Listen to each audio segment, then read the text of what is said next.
Très heureux de vous accueillir encore une fois à cette 5e saison des émissions de télévision Les Actualités prophétiques. À l'occasion de cette nouvelle saison, nous sommes en train de parler de certaines prophéties concernant les 12 tribus d'Israël.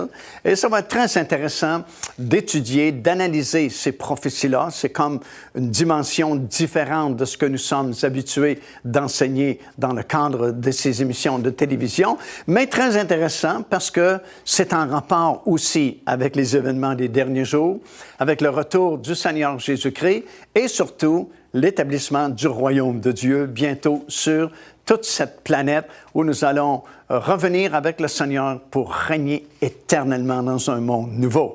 Alors, on est en train de parler concernant les prophéties de Jacob sur ses 12 fils qui sont devenus les 12 tribus d'Israël. Nous allons parler également concernant les prophéties qui ont été données sur les 12 tribus par Moïse, juste à la toute fin de son voyage, alors qu'il était sur le sommet du mont Nebo, qui est présentement en Jordanie, juste en face de la ville de Jéricho. Et avant qu'Israël puisse prendre possession du pays d'Israël, Moïse a prophétisé lui aussi sur les 12 tribus. Et ce sera intéressant de voir et d'étudier, d'analyser ces prophéties-là qui ont été données sur les 12 tribus. Alors, au tout début, ce que je veux vous énumérer, ce sont justement le nom de ces 12 fils de Jacob, qui sont devenus les 12 tribus d'Israël, la signification du nom de chacun de ces 12 fils, leur pierre qui a été placée sur le pectoral du souverain sacrificateur et qui représentait chaque tribu, et aussi la bannière qu'ils avaient, chacune des tribus, lorsqu'ils sont sortis d'Égypte et ont voyagé pendant de longues années dans ce désert avant de s'établir dans le pays de Canaan. Alors, vous allez voir le tableau sur l'écran. Tout d'abord, le premier-né, bien sûr, et je vous les énumère dans l'ordre de naissance. Le premier-né, bien sûr, c'est Ruben, et la signification de son nom, c'est un fils. Sa pierre, qui était sur le pectoral du souverain sacrificateur, c'était une sardoine, et sa bannière, c'était une mandragore ou une figure d'homme. Le deuxième fils, c'est Siméon. La signification de son nom, ça veut dire « il a été entendu ». Puis sa pierre, c'est une topaze, et sur sa bannière, c'était une épée. Le troisième fils, c'est Lévi. La signification de son nom, c'est un attachement. Sa pierre, c'était une émeraude qui était sur le pectoral du souverain sacrificateur. Et sur sa bannière, c'était les 2 tables de la loi que Dieu avait données à Moïse. L'autre fils, c'est Judas. La signification du mot Judas, c'est louange, comme on a souvent entendu dire. Sa pierre, c'était une escarboucle qui était sur le pectoral du souverain sacrificateur. Et bien sûr, sur son drapeau, son emblème, c'était un lion. L'autre fils, c'est Dan. Le nom veut dire juge. Sa pierre qui était sur le pectoral, c'était le saphir. Et sur sa bannière, c'était un serpent ou une balance. Il y a différentes opinions qui ont été émises à ce sujet-là. L'autre fils, c'était Nephtali, qui signifie « mon combat ». Et sa pierre, c'était un diamant. Et sur sa bannière, c'était une biche. L'autre fils, c'était Gad. La signification de son nom, ça veut dire bonheur. Et sa pierre, c'était une opale. Et sur sa bannière, c'était un aigle. L'autre fils, c'est Azer. Le mot signifie heureux. Et la pierre qui représentait cette tribu, c'était une agate. Et sur sa bannière, c'était un olivier. L'autre fils, c'est Issachar. Le nom veut dire « donnera un salaire ». Et sa pierre, c'était une améthyste. Et sur sa bannière, c'était un âne. L'autre fils, c'est Zabulon. La signification du nom veut dire « habitation ». Sa pierre, c'était un chrysolite. Et sur sa bannière, c'était un navire. L'autre fils, c'est Joseph. Le mot veut dire « ajouter ». Sa pierre, c'est une pierre d'onyx. Et sur sa bannière, c'était un bœuf. Et le dernier, le cadet, c'est Benjamin, le dernier fils de Jacob. Le mot veut dire « fils de ma droite ». Sa pierre, c'était la jaspe, et sur sa bannière, c'était un loup. Alors voilà les 12 fils de Jacob qui ont formé les 12 tribus d'Israël. Je vous les ai énumérés dans l'ordre de leur naissance, avec la signification de leur nom, avec la pierre qui les représentait sur le pectoral du souverain sacrificateur, et également leur bannière. Lorsqu'ils sont sortis d'Égypte, nous allons voir dans une émission prochaine comment ils avaient chacun leur bannière et devaient camper dans un ordre précis que Dieu leur avait indiqué. Et ces 12 fils ont formé, les 12 tribus d'Israël ont formé le pays d'Israël tel que nous le connaissons aujourd'hui. Et c'est vraiment intéressant parce que nous sommes vraiment rendus à la fin de toute chose, puisque, comme j'ai déjà mentionné, on veut redistribuer le pays d'Israël comme ça l'était à l'époque de Canaan. Les attentats terroristes, les catastrophes naturelles, les changements climatiques, corruption, violence, quel espoir reste-t-il? Le rétablissement de toutes choses. Procurez-vous le tout dernier livre de l'évangéliste Mario Massicotte et découvrez l'espérance d'un monde meilleur sur le point d'émerger. Le rétablissement de toutes choses, un héritage incontournable des connaissances acquises sur 4 décennies de ministère. Disponible au www.paindevie.org. Alors, nous avons vu le nom des 12 fils de Jacob qui ont formé les 12 tribus d'Israël avec la signification de leur nom, leur bannière et la pierre qui représentait chacune des 12 tribus qui étaient sur le pectoral du souverain sacrificateur. Et au cours de ces émissions de cette 5e saison, nous allons avoir beaucoup de choses à dire concernant justement les pierres, les bannières et les significations des noms de ces 12 tribus. Alors, le père de ces 12 fils, c'est Jacob, et voici le nom des mères de ces 12 fils. Premièrement, Léa a été la mère de Ruben, de Lévi, de Siméon, de Juda, d'Isaacar et de Zabulon. Béla était la servante de Rachel et elle a donné naissance à Dan et à Nephtali. Zilpa était la servante de Léa et elle a donné naissance à Gad et à Aser. Et Rachel, finalement, a donné naissance à Joseph et à Benjamin. Et avant sa mort, Jacob, comme nous avons mentionné précédemment, a réuni ses 12 fils afin de leur donner des paroles prophétiques concernant leur destinée, concernant leur avenir. Et bien sûr, Moïse, un peu plus tard, a fait la même chose, de donner des paroles prophétiques sur chacune de ces personnes-là, comme nous le lisons dans le livre du Deutéronome, dans le 33e chapitre. Puis Moïse est mort sur le mont Nebo, juste en face de la ville de Jéricho, à l'âge de 120 ans, après qu'il eut donné ses prophéties à ses 12 tribus. On l'a pleuré pendant 30 jours, comme c'était la coutume à l'époque.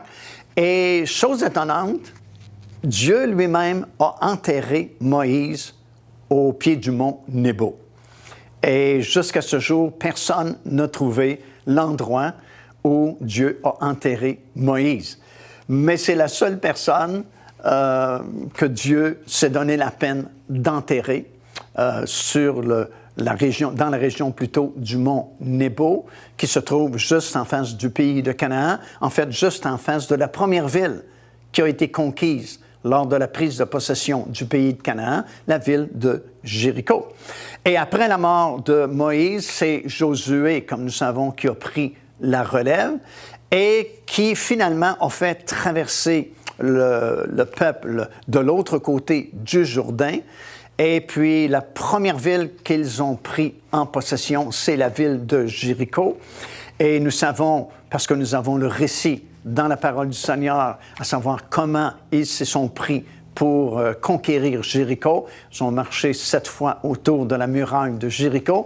Et finalement, la muraille est tombée et Israël s'est emparé du premier territoire du pays promis, le pays de Canaan. Et c'est une nouvelle époque qui va débuter parce que, bien sûr, là, ça fait de nombreuses années que le peuple a vécu dans le désert, qui n'était pas une vie facile parce qu'ils ont été là pendant presque 40 ans. À chaque fois qu'ils bougeaient, ils devaient monter le tabernacle, ils devaient défaire le tabernacle lorsqu'il bougeait, devaient suivre la nuée le jour. La nuit, c'était une colonne de feu, et pendant 40 ans, ils ont tourné en rond dans ce désert, ce long et affreux désert, comme c'est écrit dans le livre du Deutéronome, parce que la vie, évidemment, n'est pas facile dans le désert. Et c'est à cause de leur incrédulité, encore une fois, leur critique et leur murmure, qu'ils ont été obligés de tourner en rond dans ce désert-là. Mais finalement, ils sont rendus à la porte du pays de Canaan. Moïse va mourir sur le sommet du mont Nebo et Josué prend la relève. Et c'est une autre vie, une autre dimension, va donner de nouvelles instructions au peuple parce que la vie va changer carrément. Va leur expliquer que demain matin, il n'y aura plus de manne. Comme ils ont été habitués pendant 40 ans, le petit déjeuner était servi de façon surnaturelle dans le désert. Dieu faisait apparaître la manne après que la rosée avait disparu. Mais là, Josué dit, demain matin, il n'y aura plus de manne parce que vous êtes entrés dans le pays de Canaan. Vous allez cultiver vous-même la terre pour manger les productions maintenant du pays. Il n'y aura plus de nuée de gloire qui va vous indiquer que vous devez vous arrêter où vous devez partir. Il n'y aura plus de colonne de feu la nuit pour vous réchauffer et vous éclairer parce que vous mettez le pied maintenant dans le pays que je vous ai promis et vous allez vivre maintenant de les productions de ce pays-là. Va donner ses lois et va expliquer que désormais, ils devront suivre les ordonnances du Seigneur parce que le pays dans lequel ils vont entrer n'est pas comme le pays d'où ils sont sortis, le pays d'Égypte, où la terre était facile à cultiver parce que c'était un sable, c'était sableux plutôt que pierreux, mais va expliquer que le pays dans lequel ils vont maintenant entrer, c'est un pays de montagne où il y a beaucoup de pierres, beaucoup de roches, et vous allez devoir compter sur la bénédiction de l'Éternel qui envoie la pluie en sa bonne saison pour avoir des moissons et des récoltes qui vont vous bénéficier. Alors, c'est une nouvelle dimension dans laquelle Josué va faire entrer le peuple. Ici l'évangéliste Mario Massicotte qui vous invite à vous inscrire à notre lettre de nouvelles électronique. Et pour ce faire, il suffit de visiter notre site web au www.paindevie.org et tout en haut à la droite de votre écran, vous allez voir cet onglet sur lequel vous cliquez et vous vous inscrivez tout simplement. Ça vous permettra de recevoir des nouvelles du ministère de Pain de Vie et en même temps recevoir le bon enseignement de la parole de Dieu. Faites-le donc aujourd'hui même. Alors, juste avant d'entrer dans le pays de Canaan, Moïse a donné des prophéties justement sur les 12 tribus qui vont s'accomplir en grande partie et le reste qui n'est pas encore accompli, comme nous allons le constater un peu plus tard dans cette nouvelle saison des émissions de télévision, ça va s'accomplir un jour parce que nous savons de façon certaine que lorsqu'une parole prophétique nous est donnée dans les Écritures, elle doit obligatoirement s'accomplir tôt ou tard. Alors, lorsque le peuple va entrer dans le pays de Canaan, c'est sûr qu'il sort d'un très long séjour dans le désert, environ 40 ans à tourner vraiment en rond dans ce désert-là à cause de leur désobéissance, parce que souvent, ils avaient cette fâcheuse tendance de critiquer, de murmurer. Et vous savez sans doute l'histoire. Au tout début, ils auraient pu, dans une période d'à peu près 2 semaines, entrer dans le pays promis. Mais comme ils avaient envoyé ces 12 espions, pas pour savoir s'ils étaient capables de prendre possession du pays, mais plutôt pour établir une stratégie, à savoir comment nous allons prendre le pays, 10 sur 12 espions sont revenus avec un rapport négatif, disant il y a tellement de géants dans ce pays-là que c'est impossible pour nous de prendre possession de ce pays. Et seulement 2 parmi les 12 espions ont donné un bon rapport, Josué et Caleb, mais c'est la majorité qui l'a emporté. Et à cause de cela, aux portes même du pays de Canaan, ils ont été obligés de rebrousser chemin et de retourner dans le désert et vivre pendant de très longues années dans ce désert long et affreux, comme c'est écrit dans la parole du Seigneur. Mais malgré tout, même tout au long de leur marche dans le désert, Dieu était en contrôle de la situation. Et parce que Dieu, c'est toujours un Dieu d'ordre, il avait donné des ordres à savoir comment ils devaient camper. Parce que là, nous parlons d'à peu près 2 millions de personnes qui se déplaçaient dans le désert. Et ça prend de l'organisation pour que 2 millions de personnes puissent marcher et vivre dans un désert. Et c'est pourquoi Dieu avait donné des ordres très précis, surtout au sujet du campement. Parce que, bon, il bougeait dans une certaine direction, devait bien sûr s'arrêter. Lorsqu'il s'arrêtait, il devait monter le tabernacle, démonter le tabernacle lorsqu'ils avaient le feu vert pour continuer leur marche. Et Dieu avait donné des ordres justement pour pas qu'il y ait de la confusion parmi le peuple durant ces longues années de marche dans le désert. Et nous lisons dans le livre des Nombres, dans le 2e chapitre, l'ordre que Dieu avait imposé à son peuple afin justement qu'il n'y ait pas de confusion. Et en fait, il y avait 3 tribus de chaque côté des points cardinaux, 3 tribus au nord du tabernacle, 3 tribus au sud, 3 tribus à l'est et 3 tribus à l'ouest. Et le campement, comme on a déjà expliqué dans des saisons précédentes, lorsqu'Israël campait, avec les 12 tribus qui étaient distribuées autour du tabernacle dans le désert, ça formait une croix. C'était déjà une figure du Seigneur Jésus-Christ qui devait venir un jour. La même chose, comme on avait déjà expliqué, avec le tabernacle lui-même. La disposition de l'ameublement à l'intérieur du tabernacle formait aussi une croix qui était une image du Seigneur Jésus-Christ qui devait un jour donner sa vie sur la croix de Golgotha.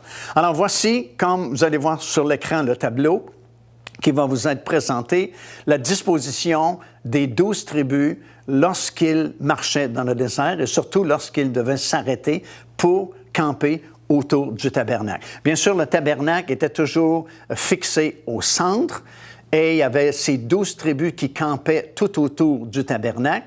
Et comme je viens de mentionner, 3 au nord, 3 au sud, 3 à l'est et 3 à l'ouest, avec une tribu sur 3 qui était le leader des 3 tribus. Alors au nord, il y avait la tribu de Dan, la tribu de Asser et la tribu de Nephtali.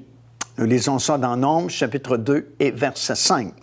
Au sud, il y avait Ruben, Siméon et la tribu de Gad, avec leur drapeau qui était une figure d'homme, comme pour le nord, c'était un aigle qui était sur leur bannière. Et on lit ça dans le livre des Nombres, chapitre 2, verset 10. À l'est, il y avait Juda, Issachar et Zabulon.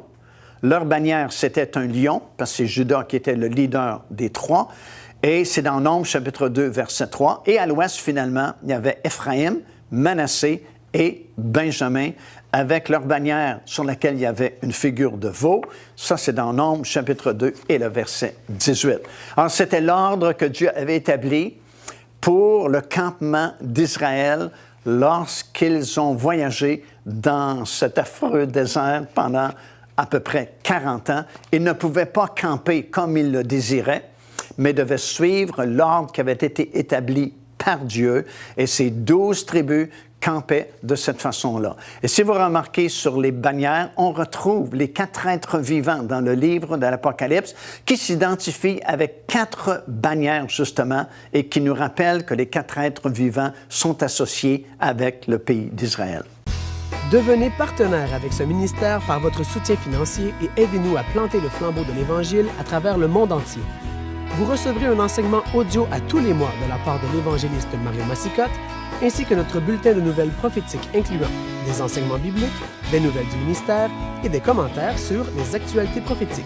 Débutez dès aujourd'hui en visitant notre site web www.paindevie.org ou par courriel à info@paindevie.org. Procurez-vous cet enseignement disponible dès maintenant sur notre site web au www.paindevie.org.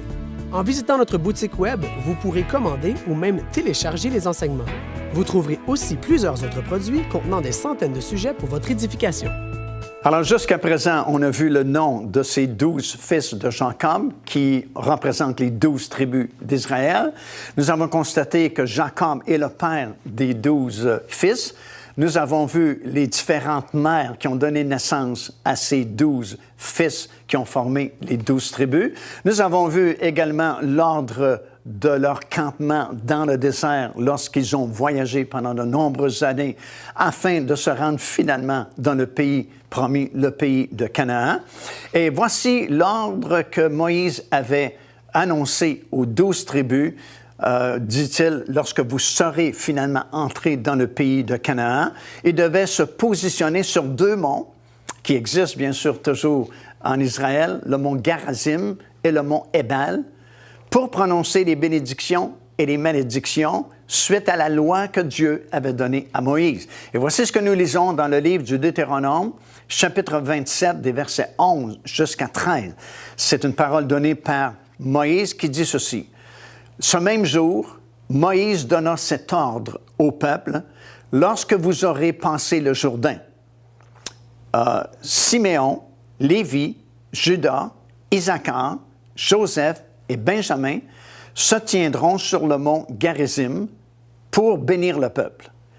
Et Ruben, Gad, Aser, Zabulon, Dan et Nephtali se tiendront sur le mont Ébal pour prononcer les malédictions. » Alors, les 12 tribus ont été séparées en 2 groupes, 6 tribus sur le mont Garizim et 6 tribus sur le mont Ébal.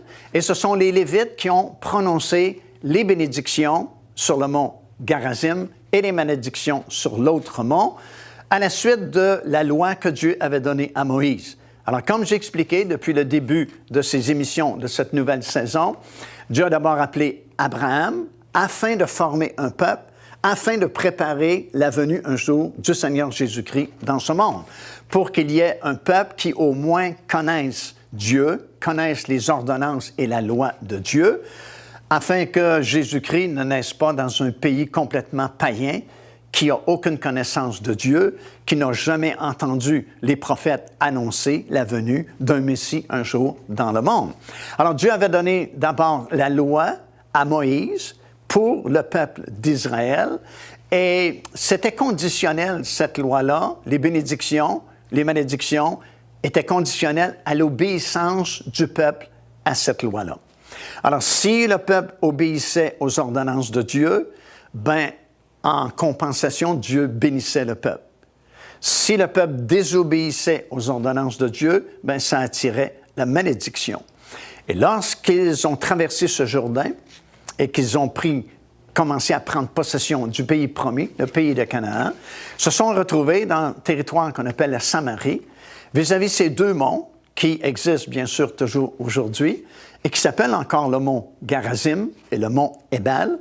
Et on a séparé les 12 tribus, 6 sur un mont, 6 sur l'autre mont, et les prêtres lévites ont récité, ont prononcé toutes les bénédictions de la loi, et ils ont prononcé aussi toutes les malédictions de la loi, et encouragé le peuple à obéir aux ordonnances de Dieu, afin que la bénédiction de Dieu soit avec eux, surtout parce que maintenant ils sont dans un pays différent du pays d'Égypte, parce qu'en Égypte, comme il est écrit dans le livre du Deutéronome, c'était assez simple. Tu pouvais faire un sillon avec le talon de ton pied à partir du Nil, parce que c'est une terre sableuse, et prendre l'eau du Nil et amener cette eau jusque dans ton jardin où tu cultivais. Mais Dieu dit, là, vous allez entrer dans un pays où ça ne sera pas aussi simple. Parce que ce n'est pas un pays sableux, c'est un pays où il y a beaucoup de roches, beaucoup de pierres et beaucoup de montagnes. Alors, tu ne pourras pas simplement faire un sillon avec le talon de ton pied parce que la terre est trop dure. Tu vas devoir obéir à mes ordonnances, puis moi, je vais te bénir en ouvrant les écluses des cieux et envoyant la pluie en sa bonne saison pour te permettre d'avoir une bonne récolte et de moissonner en abondance. Alors, c'est pourquoi c'était important, juste au moment où Israël va prendre possession du pays de Canaan, de rappeler ces choses-là et de leur rappeler que Dieu avait donné une loi à son peuple par l'entremise de Moïse et qu'il y avait des bénédictions et aussi des malédictions rattachées à cette loi-là, dépendamment si Israël obéissait ou désobéissait aux ordonnances de Dieu.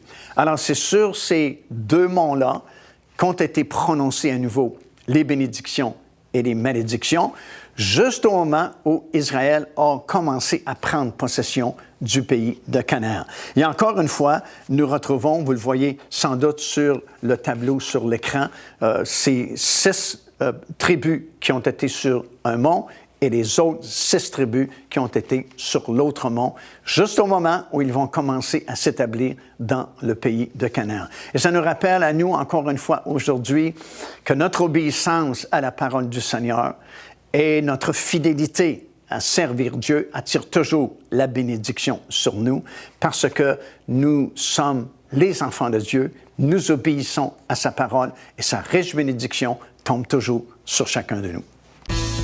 Procurez-vous cet enseignement disponible dès maintenant sur notre site web au www.paindevie.org. En visitant notre boutique web, vous pourrez commander ou même télécharger les enseignements. Vous trouverez aussi plusieurs autres produits contenant des centaines de sujets pour votre édification.